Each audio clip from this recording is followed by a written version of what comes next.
Hello. About time you showed up to class. That's how I feel about my own podcast. All right, so we're a little late, but better late than never. And let's get cracking. I got an excess of black bile, high irascibility, contemplating checking myself into facility, mental ability clearly affected, Deep in the dumps, down and dejected. I've been in low power mode. In low power mode. Been in low power mode all year. Think it's time to switch it up to high gear. I've been in low. I've been in low power mode all year. Think it's time to switch it up to high gear. All right, so we're back. Low power mode with Breezy. Oh man, this past few weeks has been so insane. As you know, I've been on the road. So my plan is to keep this one short again, but to catch up. So to give you two this week. That's the plan. That's the goal. Want to catch up. So, but I'm also practicing self-compassion and being like, okay, dude, you don't, like, your 7 followers aren't gonna be, aren't gonna be super mad at you if you don't, like, deliver on time or whatever. So we're all doing the best we can. It's the pandemic. I keep hearing about people left and right getting COVID, and yeah, just feels like a matter of time for myself. But I stay in a lot. But anyway, enough about me. Hope everyone has had a good week. And let's get talking about some music. Music. Okay, so the artist that I'm standing this week is Lady Leshurr. I'm pretty sure that's how you pronounce it. UK rapper. Oh God, I love this artist so much. Discovered her when I was in university. And she just has some black women have this presence, like, do not fuck with me, don't cross me, just don't do it. And she has this. She really embodies like grandma or auntie energy in terms of her power. On the outside, she looks like, an attractive, just like dope ass human being. But she's got this old soul energy that I really love.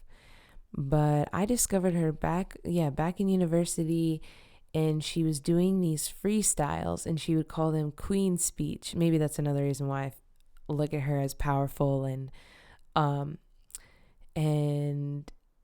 because she's already royal. She's already talking about queen speech, so official, so, like, in terms of positioning, damn, like, yes. And she does this, and I'm a sucker for low budget DIY. So she does this series of freestyles and videos. You can check him out on YouTube. And the Queen Speed 4 was the one that I just could not get enough of. And if you haven't heard it, you definitely gotta watch it. It's so fun. She's simply walking down a street in England, in the UK, I presume London, but it's not like a city. It's not super city. It's like there's got some open space, some greenery, and she's just walking down the street and rapping to this song. But they do these really funny little animations and stuff overlaid or laid over it, so it's super entertaining. Holds up today so well. She's so clever with her wordplay, like Lil Wayne, not a stand-up human being, but as a rapper, he would he would twist words and make these rhymes where you're like, where are you even going with that? And then like come back with it and hit you with it as if it's a punchline of a joke, like a setup punchline in stand up. And this is totally, yeah, she's so good at that. She's so good at that, at being an incredible lyricist and making it funny and witty. And yeah, she's just like up in her throne laughing at all the rest of us, which I fucking love. For Black women these days, please. So yeah, but she dropped a new one. I'm a little late on it. It was like late Jan that she dropped it. So probably like right in time for Black History Month. And this one's called Likkle Darlin', I think you would say. Likkle Darlin'. Oh, I just hit my keyboard.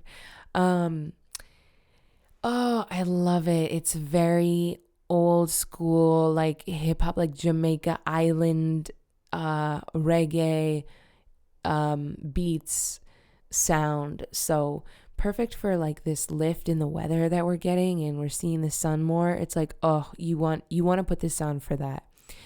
And true to form, the music video is another one of her like walking down the street videos. And apparently, I didn't read up like a lot on it, but I came across something where she said how the video begins, it's in a more city atmosphere, and it begins at this record shop. So she's like in the record store, and then she walks out of the record store.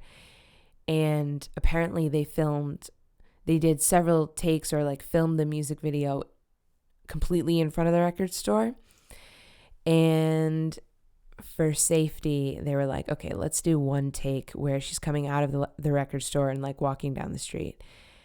And it's fucking fire. That's the one they ended up choosing. And it's so good. It's so good. So also, it says directed by Spike Leash. I want to say this is her. I want to say she is using a different name and directing under the name Spike Leash.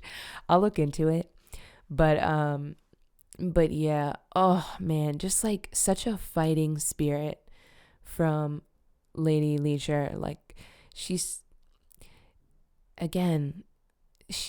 someone you want to put your money on. And I remember, like, you know, when I like an artist, I get pretty deep in. And I remember a few years ago, maybe like 4 or 5 years ago, looking into her work, like kind of circling back to her stuff, her music videos, and being like, wow, she is getting really deep and really dark with some stuff. Like there's one music video in particular, I remember being like, wow, she's really getting vulnerable. And of course I know like a fraction of what it would be like, you know, to do what she does. Like there's just so much stress and shit that comes along with it. But I saw in the description of her new music video on YouTube that she said something about taking a break and healing. And man, like I relate to that so much. And also it's really good for me to see, instead of all the time what artists are coming out with, getting that reminder that like you got to take breaks, you got to rest, you got to heal, you got to take care of yourself. And so yeah, this I feel like she's on a new wave, she's on a new energy, but we can always rely on her to like tell it to us like it is. Yeah, she's such a badass. I'm so glad I know about this artist. And the UK is really producing such incredible femme rap artists. So if you don't know any female rappers from the UK, like you gotta catch up. Like don't, you know, the States, I don't know. I'm really trying to not land at this conclusion, but I feel like the States, like hip hop is it feels diluted here. It feels done. It feels it's hard to find originality and in terms of what's popular. And so you have to dig a little, and that's what I love about hip hop. It's so local and regional, and so every you can always find like the people who aren't mainstream who are kicking ass, but just in terms of like the culture and the support and like I don't know, I feel like hip hop is hurting. So having people like Lady Leshurr out there in the lineup, Lil Sims, it feels good. It makes me feel like I want to listen to hip hop again. Getting deep, but hey, we keep it real over here at Low Power Mode. So that's going to wrap up the music section, and we're going to scoot right on to TV. Television. Okay, so TV, so interesting. Oh yeah, happy International Women's Month. Still feel like people don't do enough for it. I feel like Black folks are like, we were just getting started in February. We're gonna continue. We're gonna roll over on into March, and yeah, I don't know. I don't feel it. Maybe at your workplaces or your groups that you hang out in or whatever, people are talking about like International Women's Day. But I'm not, yeah, I feel like next year I want to like release a song specifically for International Women's Day. Be like, recognize. But you know what's crazy? I read a statistic that 30% of lead roles on television are women in those roles. And then, so if I think about women who aren't white, like the percentage of those women in leading roles on television, like, I mean, I know I could Google the statistic, but like, it's just interesting, you know? And I've challenged myself this month to be very, I'm blanking on the word. Judicious? No. Whatever. I'm blanking. I didn't want to watch anything with like a male lead or whatever. So for instance, everyone's talking about the show Bel-Air, which I'm super excited to get into, but I'm not this month. You know what I'm saying? And in searching for like a combo of what to talk about today, I found myself being like, damn, not to say that there isn't tons of stuff out there, but like for me, for someone like me, who maybe doesn't identify with like the average femme, cis hetero woman, on top of like the limited stories by women and femmes that we have, it was like, damn, this is what I'm trying to say is that we need more people who aren't identifying as men, aren't identifying as cis men, telling their stories. And not only that, we need to bring these up into the mainstream, because on Hulu, I'll go on Hulu and there'll be like a new show and it's like, I'm already turned off by the title. It's some actor I've already seen before. Like, just give me something new. Give me something brown. Give me something, but these are rare. So it's good for me to recognize this. Good for us to recognize this, because it's that much more important to pay attention to folks who aren't cis men. So getting off my high horse on that one. What I want to talk about today are two shows. Actually, I'm going to see how far it goes if I just talk about this one show. So I was looking for something, and then the show Creamery popped up on my Hulu. And I saw that the first season had 6 episodes coming in at around like 23 minutes each. So it was like doable. Let's just binge this new show. because the also the starring roles appeared as Asian women. And so I was like, let's do this. I'm honestly starving for stories from like the global south and Asia and India and the Philippines and the islands. It's like I want more. Insatiable bottom. So I started it. Okay, so the premise of Creamery is these 3 women live on a dairy farm in New Zealand. They're living there 8 years after all men have been wiped out due to a virus. So imagine if Corona only affected men and they all died. That's pretty much where this show is starting off at. So it's like a dark comedy, and I love that it is created, directed, and partially written by a woman, her name being Roseanne Liang.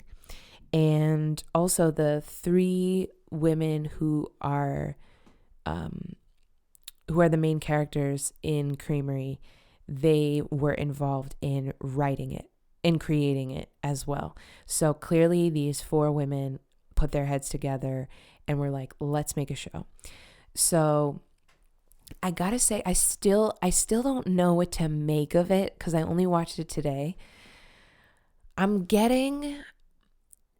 Okay, so it's New Zealand, so very kind of specific, but also very dry humor, and I don't know, just fun to hear the accents for me, but also these little sayings and little words that they use that are a bit different. For instance, instead of saying bangs, they call it a fringe, and I know we're probably weird in the States for saying fringe because probably like Europe and Australia say fringe, but I love these little things. But this show, I mean, it was great. Come on, the premise being that all men have been wiped out by a virus. That's fun. That's the vindictive type of shit that I crave these days. You know, like, give me the scenario of what it is, of what the world is not. And okay, so the first question is like, what does the world look like if there's only women running it? And so there were some obvious things in there around like healthcare and stuff, like, you know, like what we all imagine, how we all imagine it would be. But the underbelly of this show is how the body of women, this particular demographic within this New Zealand context, like, it's pretty white. So the idea that white women will perpetuate the goals of the patriarchy, this is like an underlying theme of what's going on in the show. And then in terms of like the style of show, I would say it reminds me a bit of The Good Place, because you know that there's something like philosophical going on, but then everything is very like character driven and you know, these funny like dialogue moments and stuff. Like, it's fun when you zoom out, and it's fun when you zoom in. Yeah, and just okay, so like here's some of the, like, they were talking about the word guys, using the word guys, and how it's a trigger word now. They were talking about mandatory menstruation leave, which, oh my God, I can't tell you how many times I've been working in the service industry and having period cramps, like awful cramps, and like my managers just like wouldn't let me go. So that was like, yes, I love what these women are imagining for things. So what else? I want to mention the names of the women. So in real life, there's Perlina Lau, who is Pip in the show, JJ Fong, who is Jamie in the show, and Ali Shu, I think, or Ali Zhu, who's Alex in the show. So their names are not so far off from their actual names. And this was good. So when you get in trouble, like if you act out or do something wrong, then you get blissed. And what that means is you get this small, tiny ball shot into the back of your neck, and then you just feel like super happy until it wears off or until you remove it. So that's considered like a punishment, which is kind of like a brainwashing or a numbing or a, like an interesting device in terms of how to rule a population. And yeah, it's great. It's so creative. Like I would say, even though I don't know what to make of the show yet, I would say give it a watch, because it's just so refreshing to see this world, this little like microcosm where all the men are gone.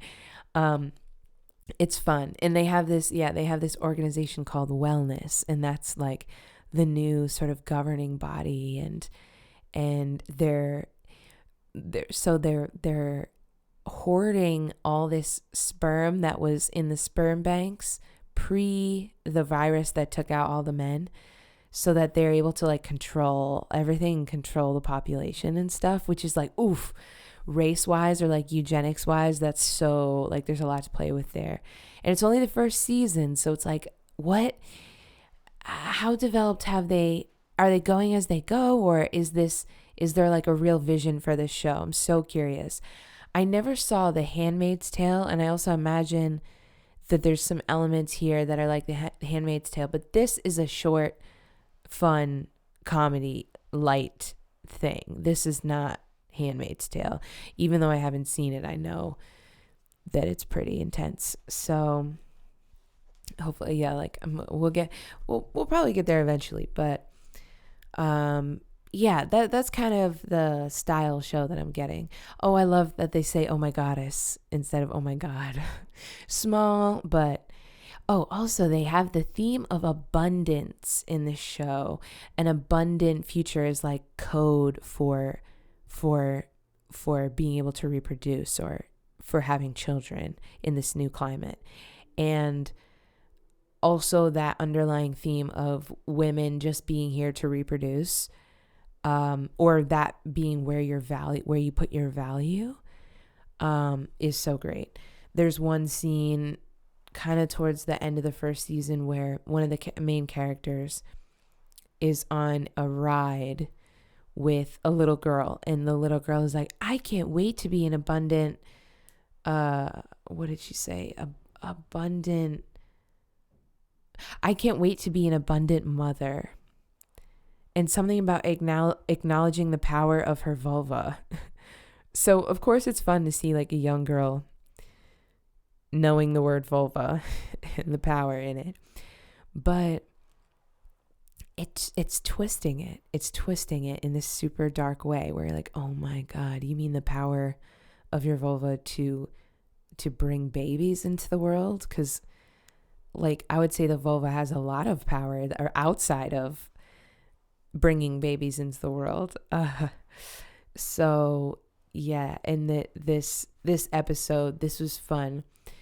It had the theme of Sink Fest. So every year in the world of Creamery, there is Sink Fest, which is an annual celebration of menstruation.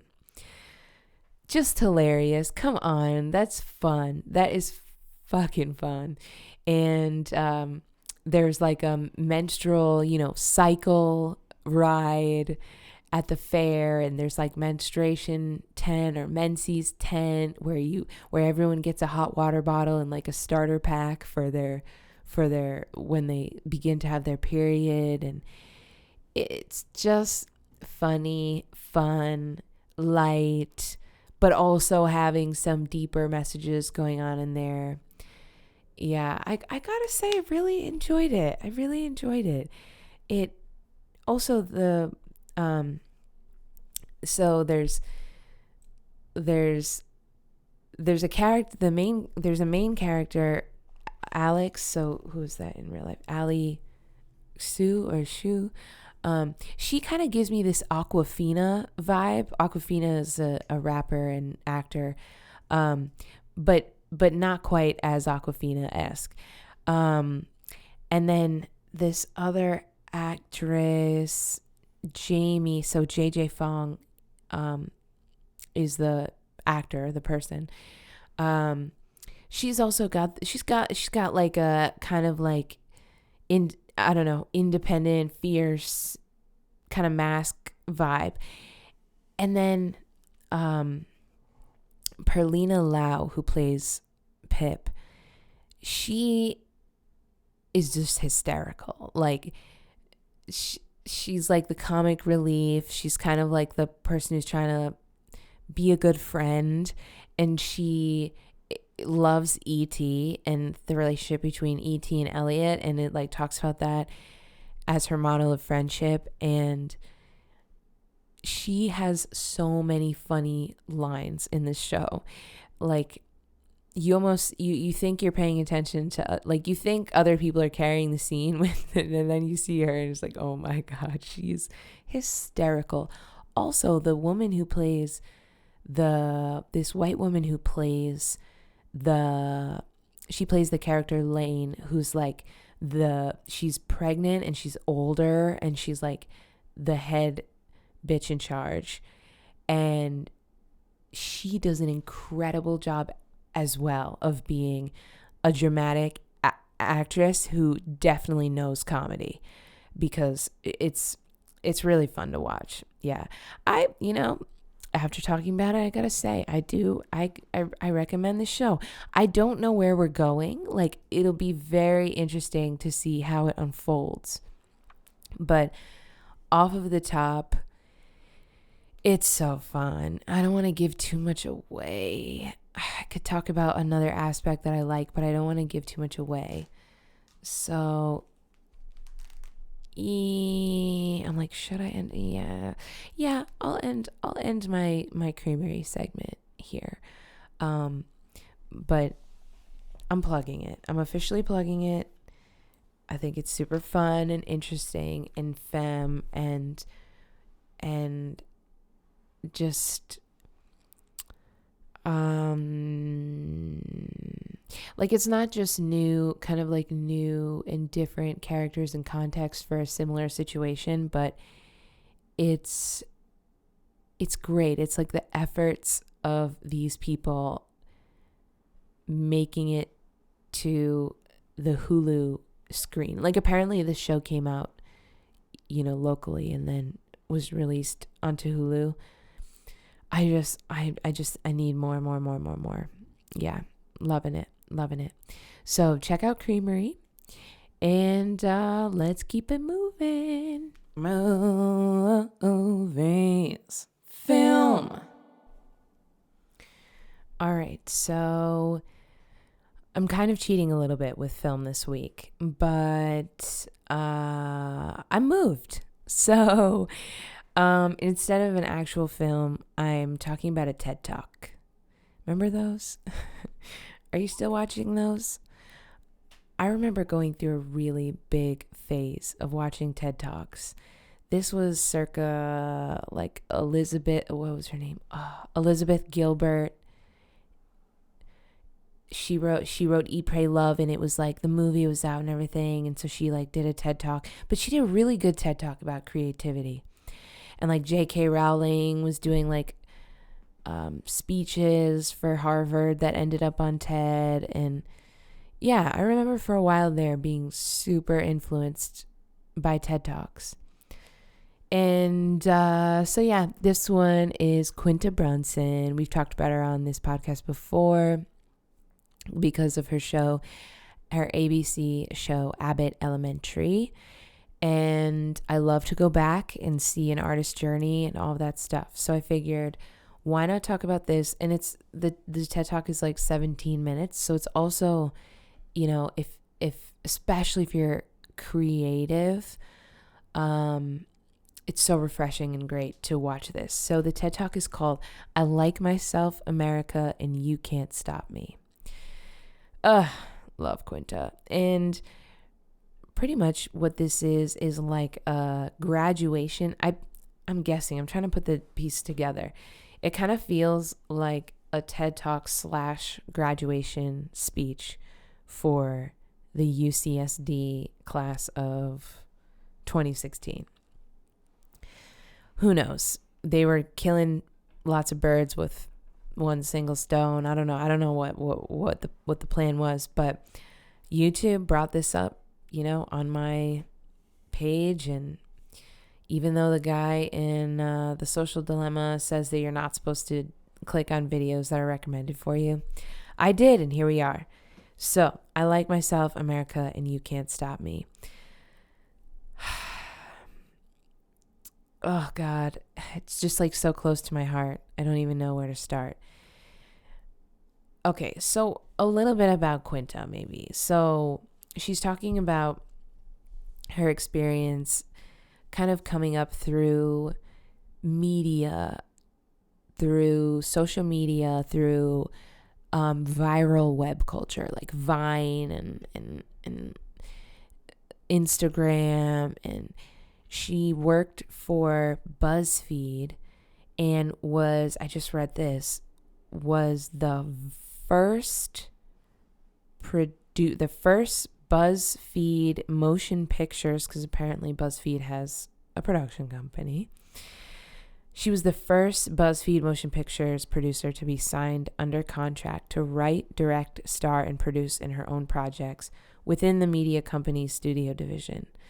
Do you understand how badass that is? Like, to go into a tech company, a news company, like, that historically is not like super about it for Black women, and just go up there and be like, yeah, like, let's start making videos in the office. And the whole office like rallied around her. She talks about finding community and needing that community when making videos and creating stuff.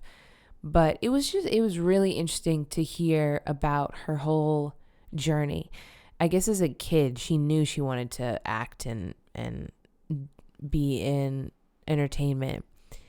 And I saw in her bio as well that she was a Second City alum. So that's the improv group, Second City. They have locations in like, I think it's like New York and Chicago and LA probably.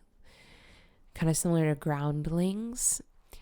And yeah, Quinta Brunson. She's just unstoppable. Just one of these people who's just doing it. So her early videos, and I haven't gone down this road. I definitely want to. But she made a video series called The Girl Who's Never Been on a Nice Date.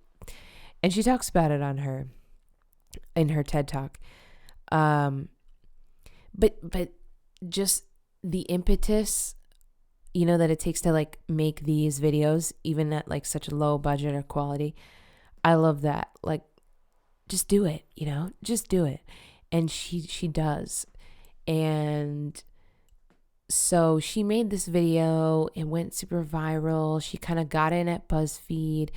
She just, she is so wanting to like, I feel like she's a very community oriented person and wanting to be positive, but also share like real perspectives, real relatable perspectives. And another slant to her TED Talk, and this is 2016, is reality TV. And she, in her series, The Girl Who's Never Been on a Nice Date, she talks about making that video because of all the reality TV shows on the air at the time, well, and now, that are like, that show these very heightened versions of things, like a man buying like an expensive handbag or a car for a woman. And Quinta's whole thing was like, okay, what if like it's just a bucket of popcorn and like all the candy at the movies? And so it's just like a very simple concept, but it's funny because it was driven by her perspective on how ridiculous reality TV is. And yeah, and what came out, kind of looks on the face like, okay, she's kind of like trying to do what they're doing, but she's not. There's a joke in there. She's twisting it. She's crafting it. And this is I think something so special about Quinta. Like, she's very, very smart. And so you need to be smart to be funny. And so she's just hilarious. Yeah, and it's cool. It's so cool to just go back. What is this? We're in 2022, so 16, so 6 years ago, and to think about where she is now with Abbott Elementary, and with being in a position to produce her own projects, and being in a position to not just make the projects, but really have an overall like synergy. I don't know. I feel like I'm just saying random things that I love about Quinta. But yeah, this, for me as a creator and as someone who's, it's like I took the gamble in 2019, moved to Berlin to make it as an artist full time, 6 months before the pandemic kind of kills the music industry.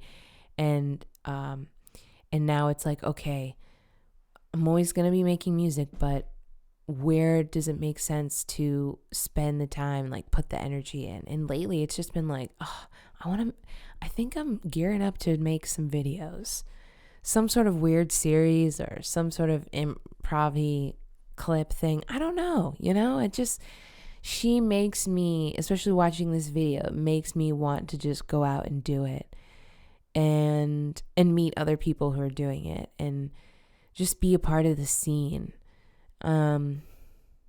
Yeah, I think working independently and trying to do my own projects for so long, I'm craving working with other people. And I think that's just something that she has got to be a pro at, given where she's at in her career, to be able to sit down with other people and work well. Oh, something I loved was she did like a PowerPoint, and one of the points in the PowerPoint was like, don't be afraid to war with one of your creative partners.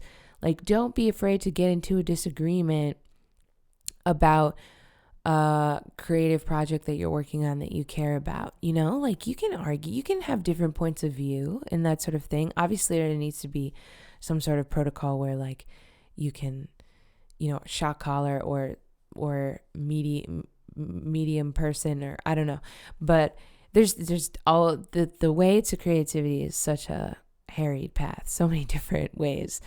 But I loved that point. That it's not bad to get into conflict during the creative process or vehemently disagree with someone who you're working with. It's not a bad thing. It's supernatural. She's so amazing. So amazing. And I love how her and Issa Rae and a lot of these creators are just like leaving breadcrumbs for us to follow and to, they're not making it a mystery. They're not like, yeah, I'm here, what you gonna do about it? It's very like, this is how I'm here, and this is how I got here. Let me break it down for you. I did this and this. Like, no secrets. I love it. So sending out a huge thank you to Quinta Brunson for existing. I miss Abbott Elementary so much that this random TED Talk from 2016 had to suffice. But I strongly urge you to check it out, especially if you're a creative person. And she's funny too. Her presence, her poise on stage is so amazing. Like, you can't really hear people laughing. You can't really hear the audience that much because it's more like a academic space than like a, comedy theater or whatever. But she's so funny. And even if the audience isn't laughing at her jokes, she knows it's funny. Like, that to me is so it's like a leadership quality where you're like, I am going to walk down this path and you don't have to come with me. But if you do, great. But if you don't, I'm still going to have a good time. So I'm going to leave it right there on the I Like Myself, America, and You Can't Stop Me TED Talk by Quinta Brunson. The link will definitely be in the show notes. And let's roll on over to the outro.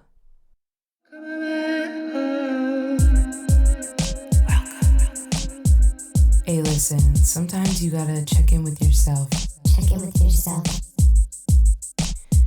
All right. So this is a little check-in. This is the little check-in section because I need check-ins. I think they're super important. Even if it's like, how's your day? Good. How's yours? Good. It's important. So today was, okay, so remember how last podcast I talked about play in like skate kitchen and all that. So got a skateboard on Saturday for $30 in SF.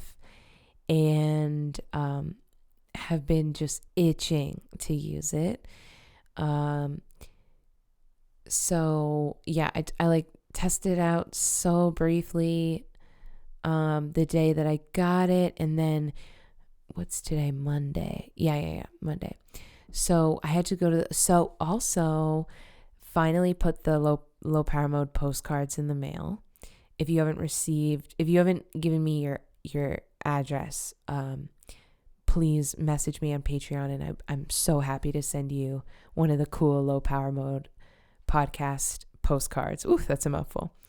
But anyway, we were going to drop off the postcards at the post office, and I wanted to go to the skate park that was kind of nearby, but then it ended up being out of the way. And with where I'm living right now, it's kind of like a big circle. Like you go in and then there's like a big circle that goes around, and it's kind of tilted down. So when you first drive into the complex, you're going downhill a little bit, and it goes downhill probably for like 100 yards. And so because we couldn't go to the skate park where it would have been safer, I was like, I gotta do it. This is what my inner child wants today. So I get on the skateboard and I'm like, okay, gonna go down this hill. And of course, like when you're not used to like I haven't skateboarded since I was at University of Redlands, which was like 2013, 14. So we're talking 6, 7, 8. We're talking like 8 years, 9 years. So it's been a minute, and you see the road differently. And so that hadn't clicked in for me yet. And I went on the board, just looked, saw that it went downhill, got on the board, get going, fun. It's going great. God, I love moving on wheels. I'm used to it being a bike, but a skateboarder is like just as good. Loving it, kind of getting some turns in there, some curves, like I'm snowboarding. And then there's a speed bump. And I'm going so fast at this point that like I felt like I couldn't bail. I felt like I couldn't. It was just like, all right, we're doing this. So I get up to the speed bump, hit it, eat shit, so bad. I mean, not that bad. I had like nice thick pants on, so I didn't bleed, and and my leg hurts, like, not, it's not terrible, but I've got a nice bruise and everything. Man, I miss that shit. I miss cuts and bruises. I miss playing around outside with shit like skateboards. So definitely was so awesome to do the whole play thing this morning.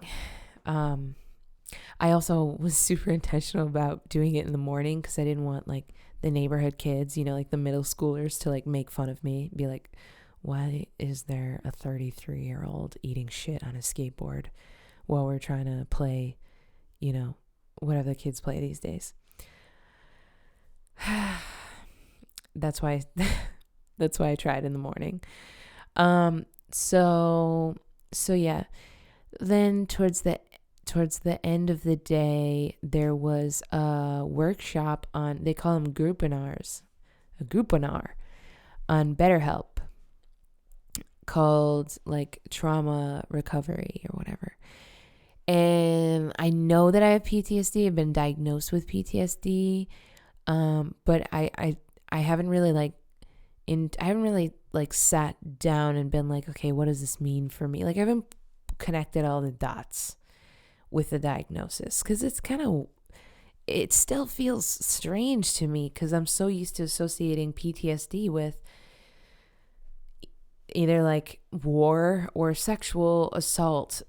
So it's like, okay, well, but those are examples. Those aren't limitations. So I did this session.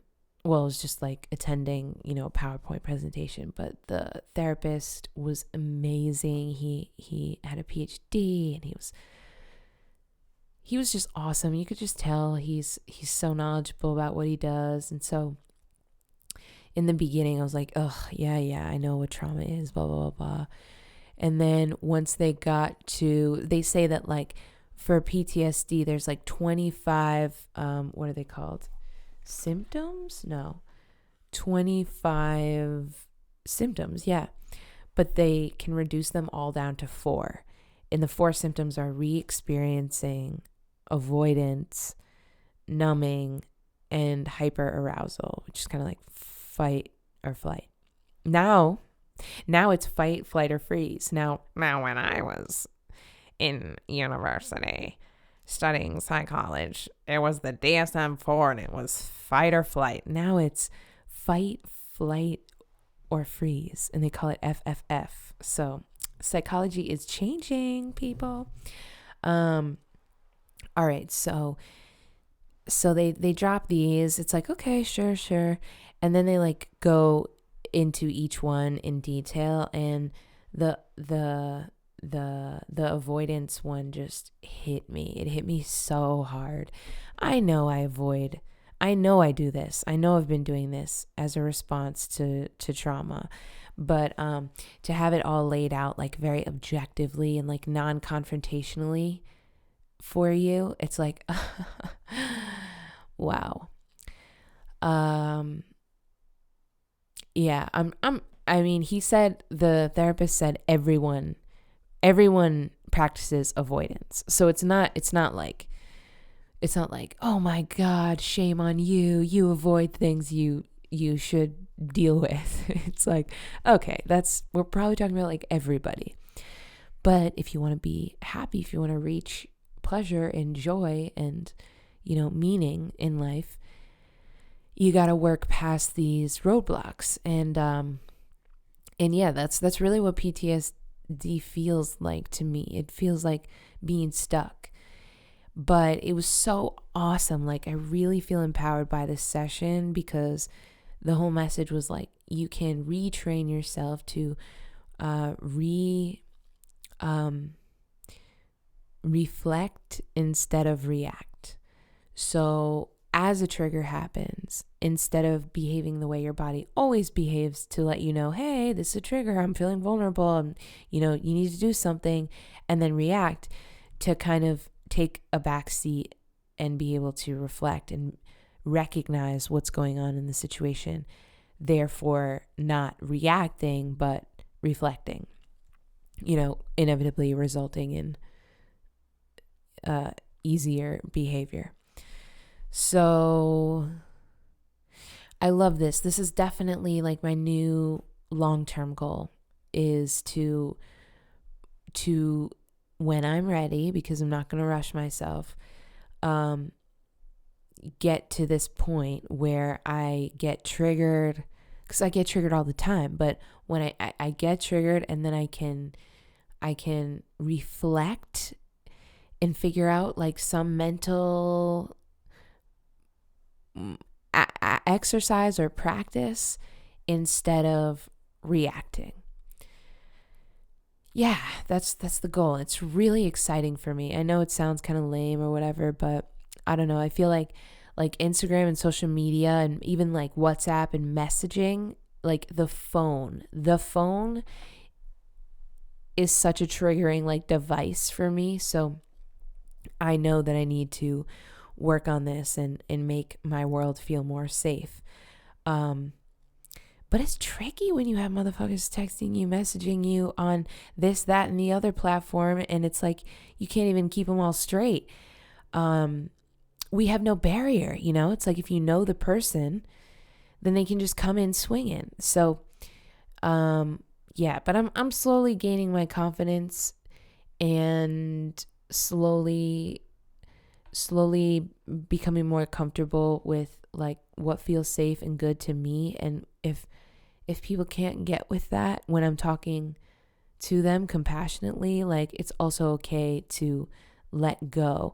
And I think that's what's going to be interesting. Where's the difference between avoidance and letting go when it's time to let go? But basically, yeah, I got put on my ass today by this.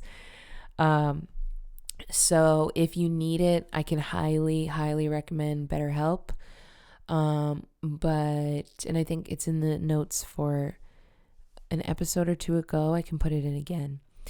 But yeah, if you need to heal, it's not easy. It's like the worst. That's why people don't do it. But then the outcome is the best, because then you don't have to be, I don't know, like a crotchety, old, isolated human being. You can find community and love and things that I've been missing in my life for a while.